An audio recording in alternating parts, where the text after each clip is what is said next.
Hey guys, welcome to ETL Q labs.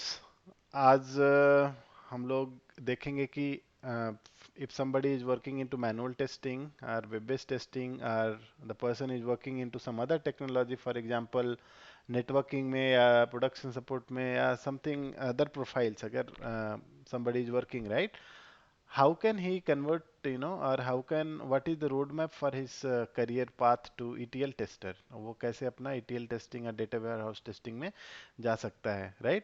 तो क्या क्या चीज़ें करनी पड़ेगी उसको और how much efforts is needed, that all these things that we will discuss, okay? दूसरा चीज़ हम ये देखेंगे, that is very important, कि स्किल सेट्स क्या क्या होना चाहिए QA इंजीनियर के लिए जो ETL का टेस्टिंग का काम करेंगे उनके लिए। what is the important skill sets and what is the step by step things that we have to do to improve that skills, okay? और तीसरा देखेंगे कि third thing is the job opportunities when actually you shifted to your career to the ETL tester, what is the this different job opportunity that he can get it, right? तो ये तीन topics primarily हम लोग discuss करेंगे और अगर आप लोग इसको अच्छे से समझ गए तो I think it is very very important. तो पहले मैं क्लैरिफाई कर दूं कि ये I got this question from some of my viewers कि सर एक वीडियो आप बनाइए जिसमें हमको एग्जैक्टली पता चले कि मुझे क्या क्या प्रिपेयर करना है फॉर इंटरव्यूज और what is my job responsibility and how can I convert my test my work stream into my career into ETL testing. Not from only testing side, if I'm working into some other area also, so please make one video. So that is this video is based on that request. ठीक है? तो ये पूरा detail video है। अगर आप इसको अच्छे से समझोगे और आप इसको फॉलो करोगे तो I am sure that you will be able to move successfully to ETL testing। और अभी guys, ETL testing बहुत ही हॉट है अभी के मार्केट में। बिकॉज क्या होता है कि now days you might be knowing कि बिग डेटा और हडूप और ये सब चीज़ अभी थोड़े टाइम के लिए काफ़ी पॉपुलर हुआ था। उसमें क्या होता है, because we are working on a huge amount of data, क्योंकि डेटा का साइज आप देखोगे तो अभी 10 years बैक जो डेटा हमारे पास जनरेट होता था वो कुछ भी नहीं था आज के डेट में, राइट? तो आज के डेट में आप देखोगे तो आपका खुद का फ़ोन का जो मेमोरी होता है, आप खुद ही इमेजिन करो कि 50 GB 60 GB नॉर्मल फ़ोन का मेमोरी होता है। आप इमेजिन भी नहीं कर सकते कि 10 years के पहले हम लोग वो 2 और 3 GB में पूरा काम होता था, राइट? अभी के टाइम पे जो है डेटा ही मेन है। तो डेटा को हैंडल करने के लिए जो डेटा पे जो टेस्टिंग करना है उसके लिए हम लोग ETL testing, data warehouse testing, back end testing, database testing, जो भी बोल सकते हो, या डेटा सेंट्रिक टेस्टिंग, ठीक है? So that is very important. That is why अभी मार्केट में बहुत ही बूमिंग है ETL टेस्टिंग का। और इसी दैट इज़ द रीज़न कि मैं बहुत सारे वीडियोस बना रहा हूँ, बहुत सारे डिफरेंट डिफरेंट स्किल सेट्स जो आपको डेवलप करनी होगी।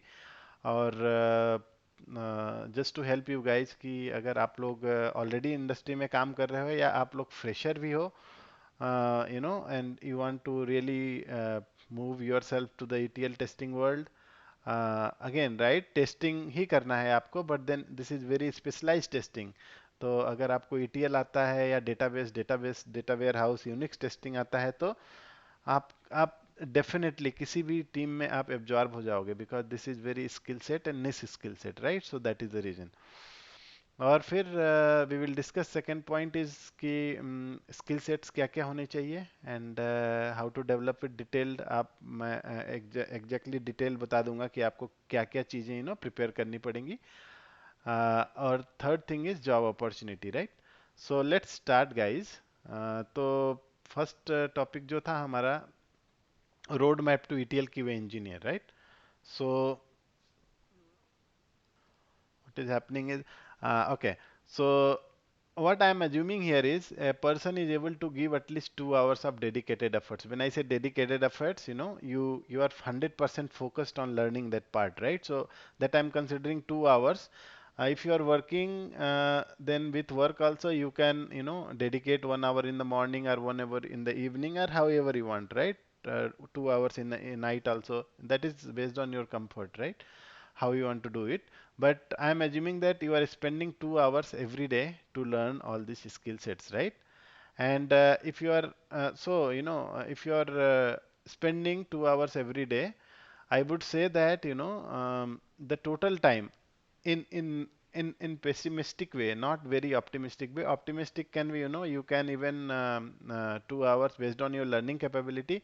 If you are mediocre student, then probably आपको मेरे ख्याल से 2.5 to 3 months will be more than enough to get ready for ETL jobs, ETL QA engineer job, या तो 4 months मैक्सिमम, अगर बहुत ही बिलो मीडियोकर अगर कोई बंदा है तो उसको 4 months टाइम में definitely he can be able to shift his job into ETL testing, right?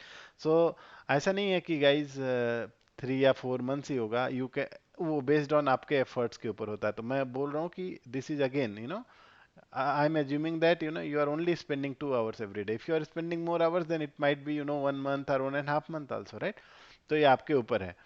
हाँ, सो देखो उसमें क्या क्या चीज़ें हमको सीखनी पड़ेगी। एक चीज़ तो सबसे पहला जो ETL इंजीनियर का काम होता है, डेटा वेरिफिकेशन, राइट? तो डेटा जो वैलिडेशन होता है, हम लोग एक्चुअली सोर्स और टारगेट दोनों में वेरीफाई करते हैं कि जो डेटा हमारा सोर्स में आ रहा है और फिर बीच में ETL आता है, ETL से पास होने के बाद जो डेटा टारगेट में आ रहा है, both the data is matching or not, right? So इसके लिए हमको क्या करना पड़ेगा? सबसे इंपॉर्टेंट चीज होता है कि हमको सोर्स और टारगेट, राइट, दोनों में से अगर एक भी डेटाबेस है system, right, so most probably target is always database only, because जो दैट इज वाई ना, हम लोग डेटा वेयर हाउस बोलते हैं, everything is stored after retail processing data warehouse में। तो हमको एसक्यूएल आना ही चाहिए। अगर एसक्यूएल नहीं आया तो you can not be ETL tester, ठीक है? तो एसक्यूएल में क्या क्या चाहिए वो हम डिस्कस करेंगे, एग्जैक्टली exactly क्या क्या आपको लर्न करना है और उसके ऊपर कॉन्फिडेंस बिल्डअप करना है। और एसक्यूएल है डेटाबेस कंसेप्ट, ठीक है? कोई सा भी डेटाबेस आप चूज कर सकते हैं, एंड बिकॉज एसक्यूएल का जो सिंटेक्स होगा वो थोड़ा चेंज हो जाएगा based on database that you are choosing. For Oracle for example, you are going to use row num, row ID, all the pseudo columns, right? और for example Microsoft SQL server में हम लोग top command use करते हैं to fetch the data, top 10 data, I mean the records from the table if you want to get, and we also use limit in other databases. तो उसके हिसाब से change हो जाएगा। मैं आपको जो सजेस्ट करता हूँ, आप एक काम कर सकते हैं, आप ना ओरेकल डेटाबेस चूज कीजिए, क्योंकि ओरेकल डेटाबेस जो होता है बहुत ही वाइडली यूज्ड होता है इंडस्ट्री में। और मोस्ट प्रोबेबली 95% केसेस में जो इंटरव्यूअर होगा, he is expecting your syntax and your queries based on Oracle database only. This is my experience, okay? It might be here and there, little bit here and there, but if you are prepared with syntax and databases, queries, etc., based on Oracle, so you are sorted, okay? Second thing is you need to understand the data warehousing concept, because data warehousing concept को जानना बहुत ही जरूरी इसलिए हो जाता है क्योंकि आपको मालूम होना चाहिए कि exactly what is the purpose of this entire data warehousing. जो आप ETL कर रहे हो, इसका पूरा पर्पस क्या है, तो आपको पता होना चाहिए कि किस टाइप के टेबल्स होते हैं डेटा वेयर हाउस में, फैक्ट, डायमेंशन, क्या डायमेंशनल मॉडलिंग होता है। तो ये कंसेप्ट काफ़ी इंपॉर्टेंट होते हैं जो कि आपको प्रिपेयर करना पड़ेगा। तो इसमें ज़्यादा प्रैक्टिकल नहीं होगा, ठीक है? This is mostly theoretical in nature, but it is very important कि आप अंडरस्टैंड करो कि एग्जैक्टली होता क्या है, राइट? व्हेन आई से फैक्ट, व्हेन आई से डायमेंशन, व्हेन आई से slow changing dimension, you should be able to understand, right? So the interviewer is definitely going to ask certain questions related to data warehousing concepts only, okay? And then the third thing is the testing. So testing, see guys, if you are already working into manual testing or web-based testing, then you really don't need to bother about it, because आपको already मालूम ही है कि testing होता कैसे है, testing के scenario क्या है, प्रोसेस क्या है, बग लाइफ साइकिल क्या है, सिवियरिटी प्रियोरिटी क्या होता है, right? So all those things you don't really need to worry about. अगर आप नेटवर्किंग या किसी और work stream other than testing से आप शिफ्ट करना चाहते हैं ETL टेस्टिंग में, तो आपको टेस्टिंग का कंसेप्ट थोड़ा पढ़ना पड़ेगा। तो वो भी हम कवर करेंगे कि क्या क्या टॉपिक आपको करना, मीन्स चेक करना है और आपको प्रिपेयर करना है। देन यूनिक्स का बेसिक कमांड आपको आना चाहिए। ये मैं क्यों बोल रहा हूँ क्योंकि देखिए आप जब डेटा से डील करते हैं, ठीक है, तो बहुत बार ऐसा होता है कि आपका जो डेटा होता है वो फाइल सिस्टम से आता है, ठीक है, डेटाबेस से अगर सोर्स नहीं है तो फाइल सिस्टम से आता है। कुछ मान लीजिए सीएसवी फाइल है, फ्लैट फाइल है, या एक्सेल फाइल, जो भी टाइप का फाइल है। अगर फाइल सिस्टम से आता है डेटा तो आप उसका काउंट्स वेरिफिकेशन करेंगे कैसे, या तो आपको अगर फॉर एग्जांपल उसमें कुछ डुप्लीकेसी चेक करना है कि सोर्स में डुप्लीकेट आ रहा है कि नहीं, तो उसके लिए आपको यूनिक्स कमांड आने चाहिए, ठीक है। बिकॉज दो फाइल्स होती हैं, you can not just open, because that format can be different, so you can not really open in Windows and check कि भाई इसमें कितना काउंट है और क्या है, मतलब क्या रूल्स है। और it is not even possible, क्योंकि जो फाइल का साइज होता है 10 GB 15 GB ऐसे आता है, राइट। सो इवन आपका एक्सेल, अगर एक्सेल फाइल भी है तो it will you will not be able to open in your desktop, okay.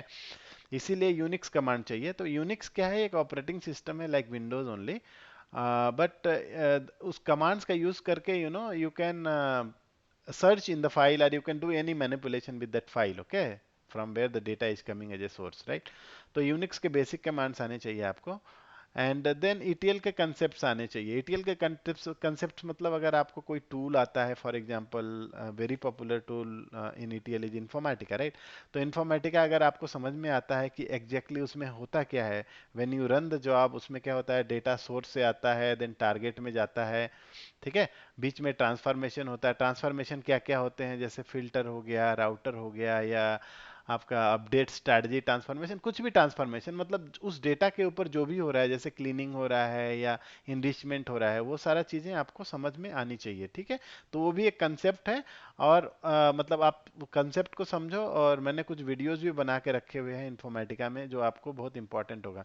क्योंकि अगर आप ईटीएल टूल को भी जानते हो, क्योंकि ईटीएल टूल देखो टेस्टिंग के लिए ये इंपॉर्टेंट नहीं है कि आप एग्जैक्टली ईटीएल टूल जानो कि कैसे काम करता है, बट आपको ये मालूम होना चाहिए कि how to run that job, right, ETL tool का job. So that once you run it, तभी तो डेटा टारगेट में अपलोड होगा, तभी तो आप सोर्स और टारगेट के बीच वेरिफिकेशन करोगे। तो आपको मालूम होना चाहिए ईटीएल टूल जो भी काम कर रहे हो। और आपको एक ईटीएल टूल आता है तो you assume that you know all the other tool. I mean ये सिमिलर वे में काम करते हैं, ठीक है। टर्मिनोलॉजी डिफरेंट हो सकता है, और ट्रांसफॉर्म्स जो है उनके नाम डिफरेंस हो सकते हैं, नेम डिफरेंट हो सकते हैं, लेकिन most more or less all the ETL tools are same only, ठीक है। So let's go to what exactly we need to know about, this is the roadmap, okay। So all these 5 essential skills that you need to learn। अब हम इसमें detail में जाएंगे क्या क्या exactly learn करना है हमको, ठीक है। पहला जो था एसक्यूएल, मैंने बताया था आपको। एसक्यूएल में क्या करना होता है कि आपको पहले तो सीखना है कि बेसिक डेटाबेस का कंसेप्ट क्या है, ठीक है, आरडीबीएमएस का कंसेप्ट क्या है। अगर आपको थोड़ा थ्योरी में इंटरेस्ट है तो आप थोड़ा पढ़ सकते हो, otherwise you can directly start what is DDL statement, DML statement, DQL and DCL statements, ठीक है। और जैसे मैंने यहाँ पे लिखा हुआ है कि डीडीएल के अंदर क्या क्या आता है, तो create, alter, drop and truncate, these are the 4 different commands that comes under DDL. And then we have DML command. DML command में इंसर्ट, डिलीट एंड अपडेट, ये 3 आते हैं। एंड डीक्यूएल में सेलेक्ट आता है, एंड डीसीएल में ग्रांट एंड रिवोक आता है। अभी आप बोलोगे कि ये सारा तो मीन्स सीखना पड़ेगा, यस, आपको ये सारा बेसिक अंडरस्टैंडिंग होनी चाहिए, ठीक है। And you should be able to create the table, you should be able to create the alter the table, drop the, truncate the table. Mostly ETL tester का जो काम होता है ये सारा नहीं होता है। मोस्टली काम होता है कि एसक्यूएल क्वेरी लिखना है, that is DQL, okay.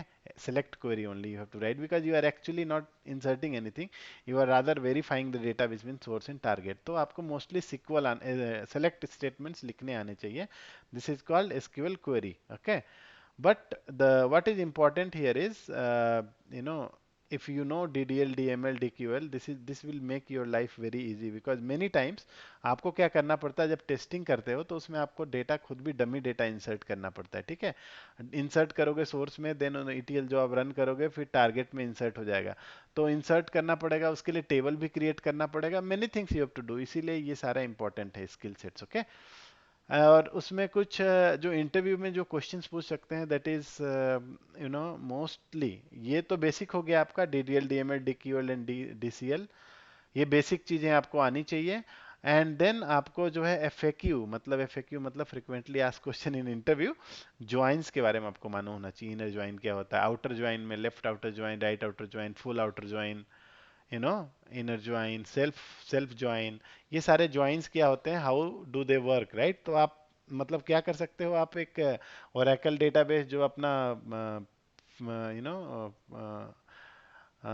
Oracle database का डंप ले लेना आप, इंटरनेट से मिल जाएगा आपको, उसको इंस्टॉल करके you can actually practice it, okay. मैंने ऑलरेडी जो वीडियो बनाए हैं एसक्यूएल में आप देख सकते हो, वहाँ पे मैंने वही वो मैंने भी वही फ्री टूल यूज़ किया हुआ है ऐसे वीडियो बनाने के लिए, ठीक है। तो फ्री बेसिकली दैट ओरेकल का पैकेज, ओके। सो आप भी यूज कर सकते हो और प्रैक्टिस करो, because the SQL is all about practice. आपको अगर आपको रिमेंबर करोगे, मगअप करोगे तो फायदा नहीं होगा, बिकॉज द थिंग इज ना, आप जितना प्रैक्टिस करोगे उतना आपको बेनिफिट होगा, और आपको डिफरेंट डिफरेंट तरीके से आप एक ही क्वेरीज को सॉल्व कर पाओगे, ठीक है, एक ही प्रॉब्लम स्टेटमेंट को।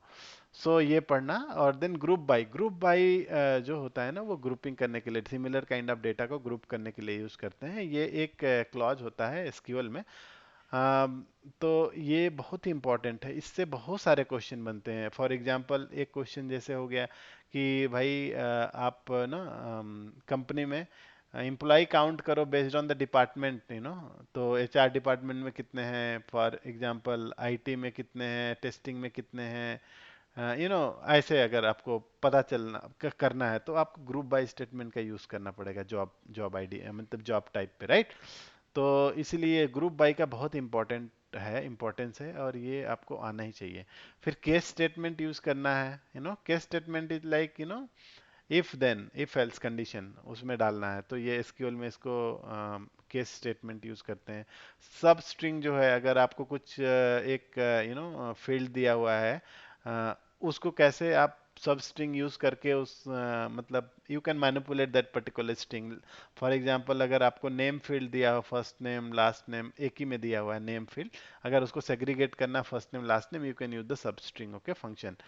एग्रीगेट फंक्शन बहुत इंपॉर्टेंट होते हैं, ये मैथमेटिकल फंक्शन होते हैं एग्रीगेट फंक्शन, जो कि अगेन ग्रुप बाय का यूज करेंगे एग्रीगेट करने के लिए, for example count, sum, average, mean, max and all those things, right. तो इससे रिलेटेड क्वेश्चंस बहुत सारे पूछ सकते हैं, ठीक है।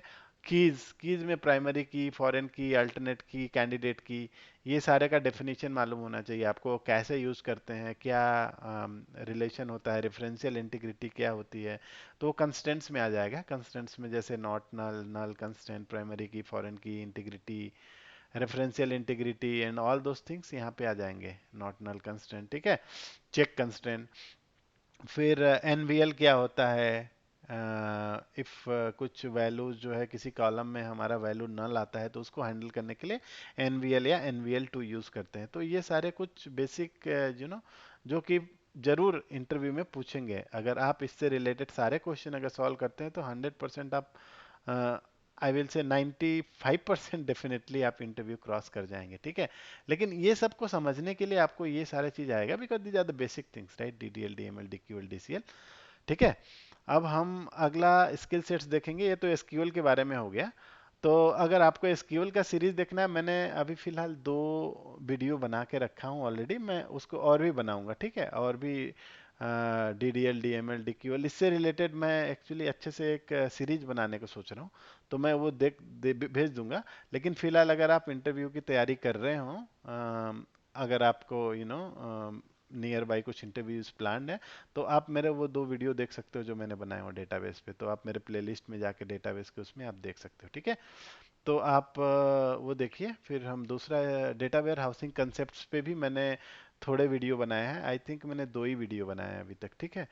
तो उसमें आप इसमें क्या क्या चीज़ें सीखना है कि आप देखिए, डायमेंशनल मॉडलिंग मतलब क्या होता है कि नॉर्मली जो हमारा ओएलएपी सिस्टम होता है उसमें डायमेंशनल मॉडलिंग, ओएलएपी मतलब क्या, online analytical processing system, that is nothing but the data warehousing का जो सिस्टम होता है, राइट, उसको बोलते हैं। और ओएलटीपी सिस्टम मतलब जो सोर्स सिस्टम होते हैं, ट्रांजैक्शनल सिस्टम जहाँ से डेटा आता है ना, तो उसको ओएलटीपी सिस्टम बोलते हैं।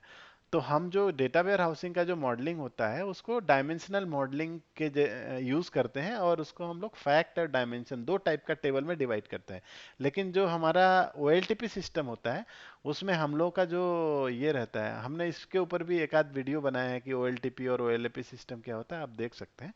ठीक है, तो डेटा वेयर हाउसिंग कंसेप्ट में आपको मिल जाएगा वो। अभी मैं ये जो बता रहा था, डायमेंशनल मॉडलिंग कंसेप्ट यूज करते हैं to model the tables, fact and dimension tables in the data warehousing. Same चीज OLTP में करना है तो ER मॉडलिंग यूज करते हैं हम लोग। ठीक है, उसके लिए एंटिटी रिलेशनशिप मॉडलिंग।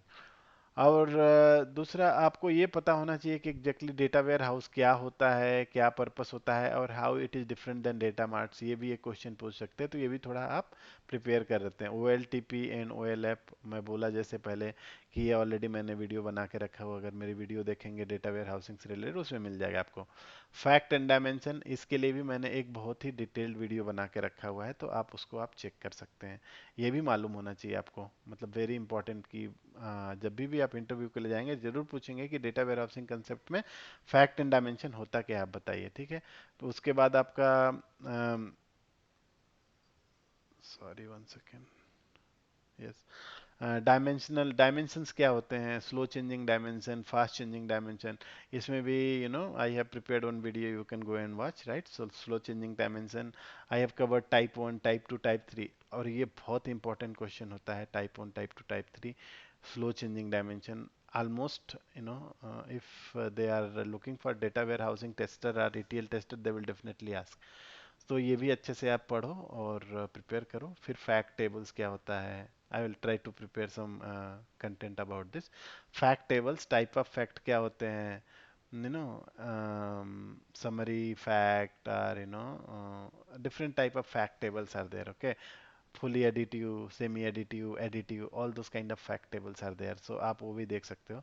फिर आपको जो इसमें इंटरव्यू में जो क्वेश्चन पूछ सकते हो, सिनारियो बेस्ड क्वेश्चन पूछ सकते हैं। जैसे कि एक इंटरव्यू का वेरी पॉपुलर क्वेश्चन ये हो सकता है कि भाई आप ये बताओ कि फैक्ट एंड डायमेंशन जब हम ETL जॉब रन करते हैं तो कौन सा पहले लोड करते हैं। तो इस टाइप के क्वेश्चन पूछ सकते हैं, मैंने ये भी कवर किया हुआ, अगर आप मेरा वीडियो देखोगे तो you will be able to understand. So something like that they will ask you, okay, related to data warehousing concept. ठीक है, अब हम टेस्टिंग पे आ जाते हैं। ये एक जैसा कि मैंने बताया कि अगर आप टेस्टिंग में ऑलरेडी काम करते हो तो you can just look at it and prepare, okay, if you are not aware. Otherwise mostly I assume कि आपको मालूम ही होगा। अगर जिसको जो दूसरे वर्क स्ट्रीम से आ रहे हैं उनके लिए है कि SDLC और STLC में क्या डिफरेंस है, ये पूछ सकता है। ठीक है, तो SDLC मतलब सॉफ्टवेयर डेवलपमेंट लाइफ साइकिल, और STLC मतलब होता है कि सॉफ्टवेयर टेस्टिंग लाइफ साइकिल। मतलब डेवलपमेंट का एक लाइफ साइकिल होता है, क्या क्या चीज़ें करते हैं, right. And for example requirement, design, coding, right, ये सारा चीज़ होता है डेवलपमेंट में। और टेस्टिंग में क्या होता है, टेस्टिंग में अगेन रिक्वायरमेंट हम लोग नहीं बनाते, बट हम लोग रिक्वायरमेंट एनालिसिस करते हैं। फिर क्या करता है टेस्टर, टेस्ट केस डिजाइन करता है, फिर टेस्ट केस एग्जीक्यूट करता है, और बग रिपोर्ट करता है, या टेस्टिंग साइन ऑफ देता है। ठीक है, so this is the life cycle तो टेस्टिंग का। फिर टेस्ट सिनारियो और टेस्ट केस क्या होता है, bug life cycle. Bug life cycle very important question, अगर आप टेस्टिंग के लिए जा रहे हो तो, किसी भी टेस्टिंग के लिए आप जा रहे हो तो ये बग लाइफ साइकिल आपको मालूम होना चाहिए, because this is the day to day part of our testing. Okay, testing team, आपको बग पे काम करना ही on daily basis if you are a tester. Okay, so you should know actually what is the different status of the bug, और उसका understanding होना चाहिए। ठीक है, सीवियरिटी, प्रियोरिटी क्या है, for example all those. Test planning and approach, आपको actually जो सारा कुछ टेस्टिंग करने के पहले उसका प्लानिंग करना पड़ेगा, राइट, कि क्या क्या टेस्ट प्लान बेसिकली बनाने पड़ेंगे, कि उसमें क्या क्या चीज़ें टेस्ट करना है। एग्रीमेंट करना पड़ेगा स्टेक होल्डर से कि भाई ओके, फंक्शनल ही है या नॉन फंक्शनल टेस्टिंग भी है, या इसमें किस लेवल का टेस्टिंग करना है, कौन कौन सा फीचर टेस्ट करना है, all those things, right. Test planning and approach उसमें आएगा, और उसमें रिसोर्सिंग भी रहेगा, और आपका टाइमलाइन भी रहेगा। So everything that you have to do before start any testing. और फिर test requirement analysis, test case design, execution, test closure, जैसे मैंने बोला कि ये टेस्ट STLC का पार्ट है। ठीक है, STLC जैसे यहाँ पे दिया हुआ है, सॉफ्टवेयर टेस्टिंग लाइफ साइकिल। तो ये these are the phases of the testing life cycle that you should know, okay. और इसमें क्या होता है, टेस्टर एग्जैक्टली करता क्या है वो सारा चीज आपको मालूम होना चाहिए। फिर फंक्शनल और non functional, regression testing, retesting, smoke testing etcetera. तो टेस्टिंग के डिफरेंट डिफरेंट टाइप्स होते हैं, फंक्शनल क्या होता है, नॉन फंक्शनल क्या होता है, ये सारे का डेफिनेशन आपको मालूम होना चाहिए। और आप प्रॉपर एग्जाम्पल देके रेडी करना पड़ेगा आपको, ठीक है। So I will try to cover some video. If you are interested, you just comment, on the comment box. मैं इसमें भी बना दूंगा आपके लिए वीडियो, ठीक है। फिर एक और आ जाता है कि यूनिक्स बेसिक्स आना चाहिए। जैसे मैंने बताया कि आपको फाइल हैंडलिंग से रिलेटेड कमांड्स आनी चाहिए, प्रोसेस रिलेटेड कमांड होने चाहिए। जैसे कि कुछ प्रोसेसेस चल रहे हैं तो उसको अगर आपको कोई कभी किल करना है, फॉर एग्जांपल अगर आपने ईटीएल जॉब रन किया, अगर वो ईटीएल जॉब फेल ही नहीं हो रहा है, चले जा रहा है चले जा रहा है, कुछ परफॉर्मेंस है, मान लीजिए बॉटल नेक है, right, performance bottleneck on ETL job और maybe at the database level, right, जहाँ पे लोड हो रहा है लैंडिंग लैंडिंग एरिया में। तो आप क्या कर सकते हो, you have to go into Unix and you have to kill that, because आपको पता होना चाहिए कि वो प्रोसेस क्या है, कैसे फाइंड करना है उसको, किल कैसे करना है, फिर उसको हॉल्ट कैसे करना है, बहुत सारा चीजें हैं। तो प्रोसेस से रिलेटेड कमांड आनी चाहिए आपको, ठीक है। फिर वीआई एडिटर बहुत ही पॉपुलर है, क्योंकि कोई भी फाइल में अगर ऑपरेशन करना है, आपको कुछ मैनिपुलेशन करना है, डेटा चेंज करना है फॉर अपने टेस्टिंग के लिए, राइट। आपको 1,000 डेटा है तो आपको अगर समझो कि 50 रिकॉर्ड ही लोड करना है, तो बाकी का 1,000 में से 950 रिकॉर्ड्स रिमूव करना पड़ेगा, राइट। बाकी क्या है उसमें भी कुछ चेंजेस करना है, तो आपको वीआई एडिटर आना चाहिए। एडिटर क्या करता है वीआई एडिटर की, उसमें आप जाके जैसे विंडोज में आप क्या करते हो, नोटपैड ओपन करते हो, उसमें टाइप करते हो, फिर सेव करते हो, सिमिलरली वीआई एडिटर में यूनिक्स में कमांड यूज करके हम लोग उसमें फाइल का जो कंटेंट होता है उसको मैनिपुलेट कर सकते हैं, ठीक है।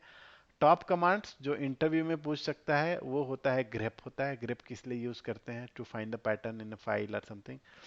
And then find command, wc word count command to get the count, right, and cat command to get the content of a file. There are multiple usage of cat, right? So and all this piping, cut, short, unique, all these commands are there. I think these are very important command that you must know if you are going as ATL tester, ठीक है।